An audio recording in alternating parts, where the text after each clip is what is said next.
Your financial advisor is lying to you. Not maliciously, but lying. Every time he tells you to get a good job and save for retirement, he's selling you the biggest wealth-killing myth in America. And I can prove it because I never had a good job in my life.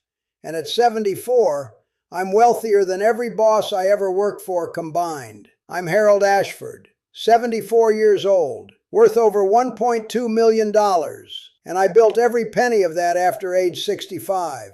Without a college degree, without a pension, without what anyone would call a good job. In fact, my complete lack of good jobs is exactly why I got rich. Let me paint you a picture of my employment history, because it reads like a warning label for financial advisors.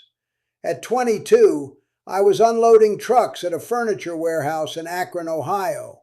$12 an hour, no benefits, and my supervisor was a guy named Rick, who'd failed at every business he'd ever tried. At 28, I was selling insurance door to door in suburban Cleveland, made $31,000 my best year, and thought I was Donald Trump. At 35, I was painting houses with my brother-in-law's crew. At 42, I was stocking shelves at Walmart on the night shift because day jobs paid less. By 55, I was delivering auto parts for Napa, drove my own pickup truck, paid for my own gas, made $18 an hour when the work was steady, which it wasn't. My wife Martha would look at our friends. Bill had 30 years with Ford. Sharon's husband Tom was middle management at Progressive Insurance, and she'd get this look. Not disappointed exactly, more like confused, like she'd married a man who couldn't figure out how real life worked. My brother called me a job hopper. My father-in-law called me unreliable. At church potlucks, when people talked about their careers, I'd just listen. Because what was I going to say? Well, I've had 23 different jobs in 40 years, and none of them came with a business card that didn't embarrass me. Then Martha got sick. Cancer. The treatments cost $47,000 out of pocket because my insurance through the auto parts place was what they politely called basic coverage. I took a second job cleaning office buildings at night, scrubbing toilets for $15 an hour while guys I went to high school with were making $75,000 a year as middle managers at companies I'd never heard of. Martha passed when I was 63. 2 years later, I retired with $11,000 in my checking account and no plan except maybe applying for a part-time job at Home Depot to keep busy. Everyone, my kids, my neighbors, the guy at the Social Security office, looked at me like I was the poster child for what happens when you never get your act together. Before I share what happened next, I want you to do something. Write in the comments right now, I choose wealth over comfort. I know that sounds strange, but by the end of this video, you'll understand exactly what I mean. See, I spent 45 years believing the same lie everyone else believes. That wealth comes from having a good job, a steady paycheck, benefits, a pension, security. I watched my friends climb corporate ladders and felt like a failure because I kept getting fired, laid off, or just plain bored with jobs that felt like wearing a suit that didn't fit. But here's what I didn't understand until I was 67 years old. Every single person I envied was building someone else's wealth. Bill at Ford, he made Ford wealthy. Tom at Progressive, he made Progressive wealthy. They got paychecks. The companies got rich. I thought I was a failure because I couldn't stick with a job. Turns out I was failing at the wrong thing. The revelation came through a man named Eddie Marchetti. I met him at the VA hospital in 2016. I was there for a routine checkup, and he was in the waiting room reading the Wall Street Journal. This struck me as odd because Eddie looked exactly like me. Work boots, flannel shirt, hands that had seen real labor. Not the type you'd expect to be reading financial news. We started talking. Eddie told me he'd worked construction his whole life. Never made more than $45,000 in a year. But at 69, He owned 7 rental properties and was pulling in $8,400 a month in passive income. "Eddie," I said, "how the hell did a construction worker buy 7 houses?" He laughed. "Same way every construction worker does. One nail at a time." That conversation changed my life, but not the way you might think. Eddie didn't give me real estate tips or tell me to flip houses. What he gave me was something more valuable. He destroyed my biggest limiting belief. "Harold," he said, "you think you failed because you never had a good job. But good jobs are poverty traps. They pay you just enough to survive and just little enough to keep you hungry. People with good jobs retire broke because they spend 40 years making other people rich." I argued with him. Of course I did. I'd spent my entire adult life believing that my inability to hold a steady corporate job was my biggest weakness. "Look at it this way," Eddie said. "Your friend Bill at Ford, how much money did he make Ford Motor Company over 30 years? I'd never thought about it that way. Bill was a production supervisor. His team probably generated millions in value for Ford. His salary was maybe 2% of what he actually produced. Every paycheck Bill got was Ford deciding how little they could pay him and still keep him. That's not security, Harold. That's exploitation dressed up with dental insurance." If you're still here, you're already thinking differently than 90% of retirees out there. Subscribe. I've got more to share. Eddie introduced me to his neighbor, a woman named Rosa Santos. Rosa had cleaned houses for 35 years, never made more than $28,000 annually. But at 71, she was worth $340,000. Not from house cleaning, from what she learned while house cleaning. "I cleaned houses for doctors, lawyers, business owners," Rosa told me. "Rich people. And you know what I noticed? None of them got rich from jobs. They got rich from owning things, businesses, properties, investments. The job was just how they got started." Rosa had used her house cleaning business to study wealth up close. She watched her clients. She listened to their phone calls. She saw their mail. And slowly she started copying what they did. I bought my first rental property in 1987 with money I saved cleaning houses. Not because I had a good job, because I had a reason to pay attention to money. This was the moment everything clicked for me. I'd been so focused on getting a good job that I'd never learned how money actually works. I thought wealth came from earning. It doesn't. Wealth comes from owning. My friend Tom at Progressive Insurance made $73,000 a year for 27 years, nearly $2 million in total earnings, and he retired with $89,000 in his 401k because he spent everything he made trying to look successful. Meanwhile, I'd made maybe $60,000 total in my best year, but I'd never developed the expensive tastes that come with steady paychecks. I didn't lease luxury cars because I couldn't afford the payments. I didn't take expensive vacations because I didn't have paid time off. I didn't buy clothes to impress coworkers because I worked with guys who wore the same jeans 3 days in a row. My lack of a good job had accidentally made me immune to lifestyle inflation. Someone showed me something called the identity switch. It says the word retired is the most expensive word in the English language. The moment I stopped saying it, money started flowing. Link is below. At 67, I stopped thinking of myself as a failed employee and started thinking of myself as an apprentice wealth builder. The difference sounds small. The results weren't. I took my $11,000, money that financial advisors would have put in a savings account earning 0.1% interest, and I bought my first piece of real wealth. Not a stock. Not a bond. A small storage unit business that was failing because the owner didn't understand basic customer service. The business was losing $400 a month when I bought it for $8,500. The previous owner, a guy with an MBA from Case Western, had tried to run it like a corporation, automated everything, treated customers like account numbers, charged late fees that made people angry instead of encouraging them to pay. I ran it like every job I'd ever had, with personal attention and common sense. I showed up every day. I learned people's names. I helped them load heavy boxes. I waived late fees for customers going through divorces or job losses. And guess what? They became my most loyal customers and referred their friends.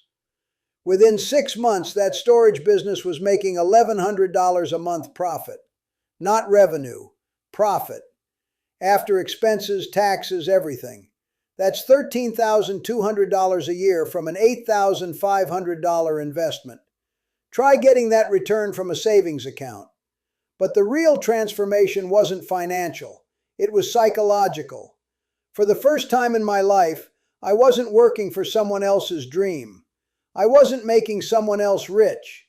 Every customer I served, every improvement I made, every dollar that came in, it was mine. I reinvested the profits, bought a second storage unit business in Mentor, Ohio, then a third in Strongsville. By 2019, I owned 4 storage facilities generating $4,200 a month in combined income. My old boss at Napa, a guy named Frank Morrison, heard about my business through mutual friends. Frank had worked for Napa for 32 years. Good salary, good benefits, pension, the whole 9 yards. He retired in 2018 with $127,000 in his 401k and a pension that paid him $1,890 a month. Frank called me in October 2019. "Harold," he said, "I heard you're doing pretty well with those storage places. Mind if I ask how well?" I told him I was pulling in over $50,000 a year from the businesses, plus I'd sold one facility for $87,000 profit. "Jesus, Harold, I made fun of you for 20 years for not being able to hold a steady job. Now you're making more retired than I made working." That conversation stung, but not because Frank was mean about it, because it made me realize how many other people were trapped in the same thinking I'd escaped.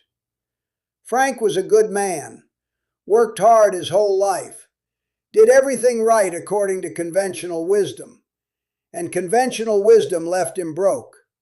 I started talking to other retirees at the Denny's on Mayfield Road, where a bunch of us meet for coffee on Tuesday mornings. Bill from Ford, Tom from Progressive, a guy named Carl who'd worked for the city for 28 years. Every single one of them was struggling financially, despite having had good jobs. Bill's pension got cut when Ford restructured. Tom's 401k lost 30% in the 2008 crash and never fully recovered. Carl's city pension was solid, but inflation had eaten away at its buying power. "You know what the problem is?" I told them one Tuesday morning. "We were taught that jobs create wealth. They don't. Jobs create dependency." Carl laughed. "Easy for you to say, Harold. You struck it lucky with those storage units." "Luck," I said. "Carl, you made $67,000 a year for 28 years. That's $1.9 million in total earnings. Where did it all go?" Carl got quiet, because we both knew where it went. Car payments, house payments, keeping up with coworkers who were also trying to keep up with their coworkers. The good job had given him just enough money to look successful and just little enough to stay dependent. I spent 5 years figuring these laws out the hard way, losing money, losing sleep, almost losing my house. All 7 are in one place now, the Wealth After 65 code. I made it because no one made it for me. It's in the description. By 2020, I'd expanded beyond storage units. I owned a small laundromat in Parma Heights. I'd bought into a friend's lawn care business. I was lending money to other small business owners at 8% interest, better than any bank was paying, safer than the stock market. My total net worth hit $1.2 million in March 2021. I was 72 years old. I'd built more wealth in 7 years than Frank Morrison had accumulated in 32 years at Napa. More than Bill had saved in 30 years at Ford. More than Tom had managed in 27 years at Progressive. The difference wasn't intelligence. It wasn't education. It wasn't luck. The difference was mindset. Frank, Bill, and Tom had spent their careers trading time for money. I'd spent my career, if you can call a series of odd jobs a career, learning how money actually works. They'd built wealth for their employers. I'd finally learned to build wealth for myself. But here's the thing that really drives the lesson home. My nephew Jake graduated from Ohio State in 2015 with a degree in finance. Got hired by a big bank in Columbus. Started at $68,000 a year. Great benefits. Company car. The whole package. Jake called me last Christmas. He's 29 now, making $89,000 a year. Sounds impressive, right?